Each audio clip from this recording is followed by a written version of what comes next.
Hello and welcome to this video on projection basics. I thought it might be nice to just do a little summary. I started this, I think, 2 years ago, and just picked up a few little tidbits on some things to keep in mind if you're going to give this a try yourself. So I thought I'd throw a little video together. Basically, the first thing you just need to figure out is what your actual needs are going to be. Is this just going to be a Halloween thing for fun, or are you going to actually be using this as a regular projector as well? Because most likely, if you're just doing an entry level deal, the full HD, all the bells and whistles might end up being out of your price range. You could probably find a couple that are in the couple $100 range that have everything you need for Halloween projections. But if you're looking for something that's good for using for home video with full HD and all that stuff, you're talking probably 500 plus, upwards to thousands. So just something to keep in mind, that if you're looking for a good projector, that might be out of the question, but that doesn't necessarily mean you can't get all you need for Halloween projections.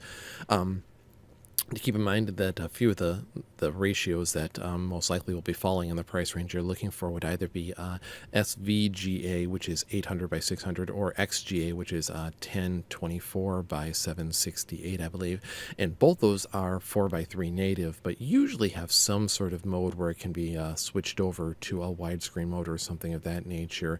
But keep in mind that many of these say 1080 on there, but that means they'll receive signals up to 1080. That does not necessarily mean they'll display them, so just kind of keep that in mind. And there's way too much info to go into a short video here, but something to keep in mind is the type of projector you want to look for, like an LED, LCD, DLP. Also, do you want a full-size projector? Are you looking for something that might be a little small? I believe they call them Pico projectors. Just for what your needs are going to be. Are you going to try to stash this somewhere where you don't want it big and bulky? Is it just going to be a regular projector? So just something to keep in mind. If you go the little Pico route, that's nice because they're small, but one thing I did notice on much of those is a lot of them run only off of the battery power. It didn't seem like it gave you the ability to run them while they were plugged into the power outlet, so that would only give you a few hours worth of use. So depending on if this is something you plan on having in your window, all night or all throughout a Halloween party, a few hours might not cut it for you. Just in general, a few things to keep in mind when you're looking for your projector. One is lumens, something you might not be familiar with if you're not into projectors, but basically that's how a projector measures brightness. From some of the research that I did, a lot of the people who were doing this kind of projection on like different forums and things like that said that 2000 lumens was a good number to shoot for. It might be out of your price range, but just something to keep in mind. If you can sacrifice somewhere else, brightness is probably one of the most important things. But if you're doing just a really small projection on a pumpkin, or you don't need it to be pure pitch, like if it's pure pitch black, it'll show up better than if you're doing it in partial or full light. So just some things to keep in mind, but that's a good number to shoot for. One other thing to look for is the bulb itself. Keep in mind these bulbs are very expensive, sometimes almost as much as the projector itself if you're only getting an entry level one. So just something to keep in mind, especially if you're buying a used projector, which I'll get into a little bit later. But usually the bulbs have somewhere in the vicinity of like 5,000-6,000 hours worth of lamp time on it.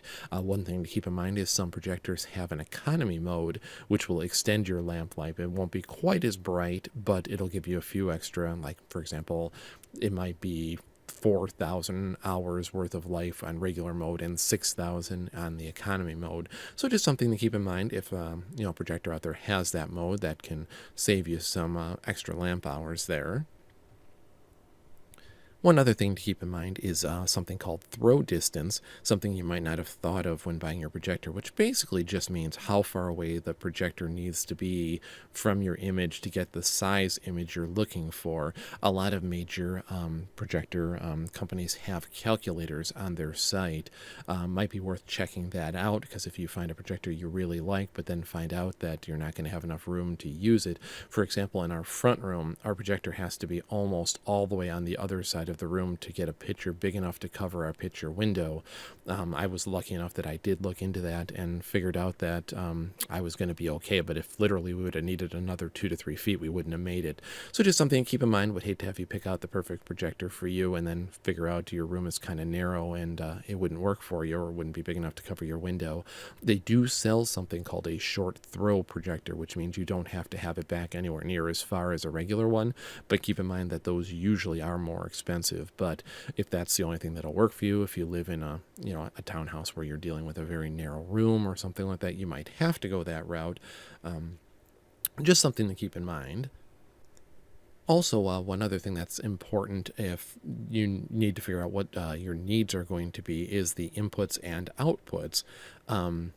Most likely you're not going to need all the bells and whistles. For example, to use a regular DVD player or a media player, you can use RCA jacks. So, you don't have to worry about having HDMI, USB, all the fancy dancy inputs.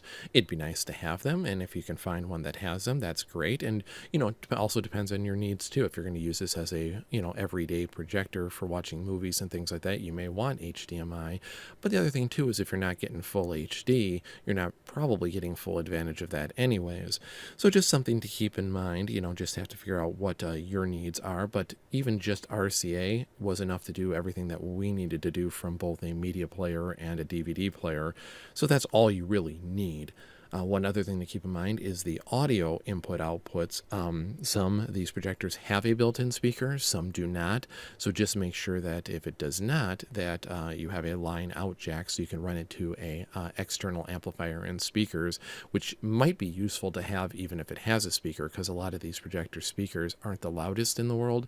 So if you're planning on doing a projection outside, for example, and you want people to be able to hear it, if the projector is 20, 30 feet from the street, it might not be easy to hear from a distance. So just something to keep in mind. If it has a line out jack, that's something that offers you some additional flexibility. One other thing to keep in mind is you will also need some sort of projection material to project this onto. You can probably also get away with this at a reasonable cost too. Some cheap alternatives to keep in mind before you go out and buy an actual projection screen or projection material, which is more expensive, is I use the blinds on our window and it works great for us. That's another example of maybe the lumens being bright enough to show up on there. So, the results may differ depending on how bright your projector is. But it works great for us, and that saved a cost of having to, not only buy the projection, but also having to put it up and down every day if this is a room you actually live in. So try it on your blinds first. Some other economical things that I've heard of people trying are a white bed sheet and also a white shower curtain liner that you could pick up from like a Walmart, Kmart, Target, those kind of places for a couple bucks. So it might be worth investing the $3 in a shower curtain liner just to see if it works. I believe you have to make sure they're the white one though, not the clear one. So just something to give a shot before you go out and spend bigger money on the actual projection material. And one other little tidbit to just keep in mind is the idea of rear projection versus front projection. Basically, the difference is where is the projector in relation to the screen. If the projector is in front of the screen, you're doing front projection, and if it's behind the screen, you're doing rear projection.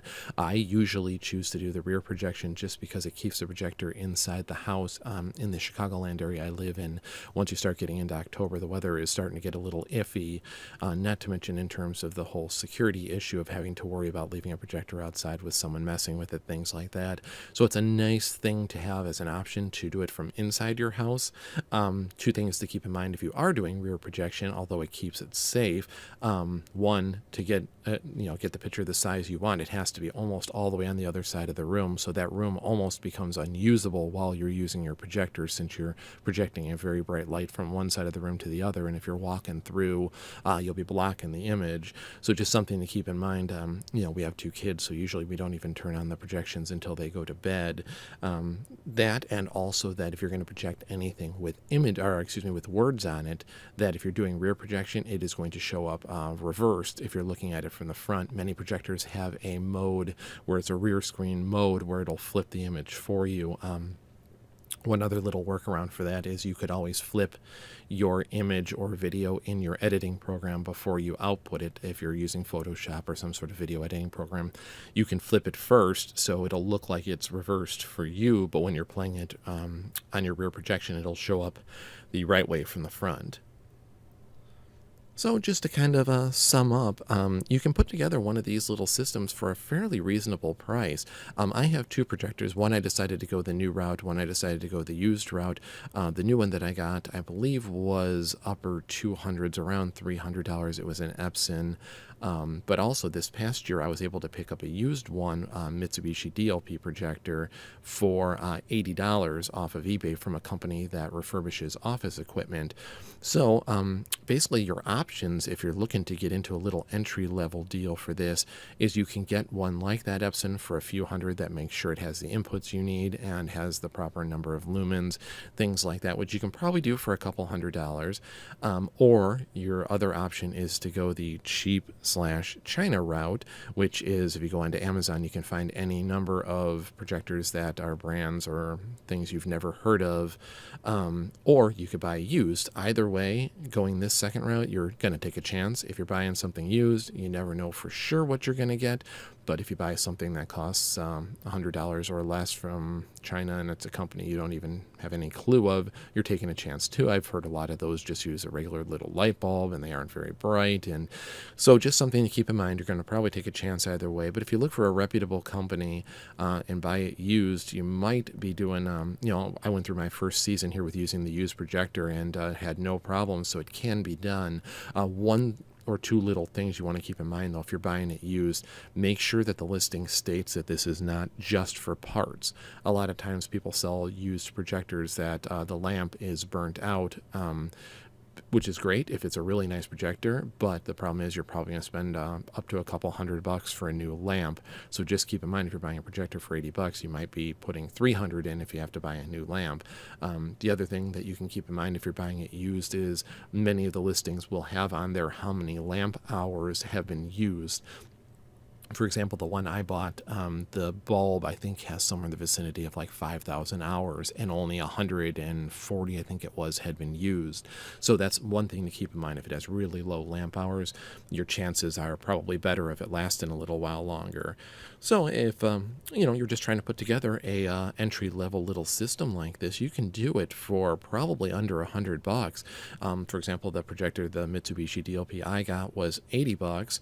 I'm using a DVD player that I already own. I'm using the blinds to project it onto, and you can go to somewhere like a company called Atmosphere FX now offers digital downloads, so you don't have to buy the whole entire DVD, and I believe each one is $9.99. So you can, for $10, find the one that you think you like the best for your window and put this whole deal together for about $100. I know that that's still not cheap by any means, but nowadays, if you're going to go to Spirit or one of the Halloween stores and buy one good prop, you're probably talking, up to 100 or plus for one, big animatronic kind of deal. So if this is the one biggie thing you want to add for the year and want to save up, you could probably do it for about the same price as one good prop from a Halloween store. And to be honest, the most compliments that I receive during the Halloween season are on the projections. There's a good chunk of people out there that have never seen it before and aren't sure how you do it. So by far, I get the most compliments on the projections. So if you want to step up your Halloween decorating game, I would say that this is probably the best way to do it. I hope you enjoyed the video, and I know there's a lot of little tidbits that it'd be too hard to cover in a video this short, but I hope it helps you. A few things to keep in mind when you're looking.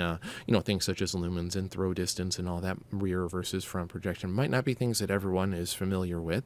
So going into your little process with a little bit of info always helps make you make an educated decision, hopefully cuts down on the mistakes and that sort of thing. So I hope you like it. Take care, and more videos will be coming up soon. Bye-bye.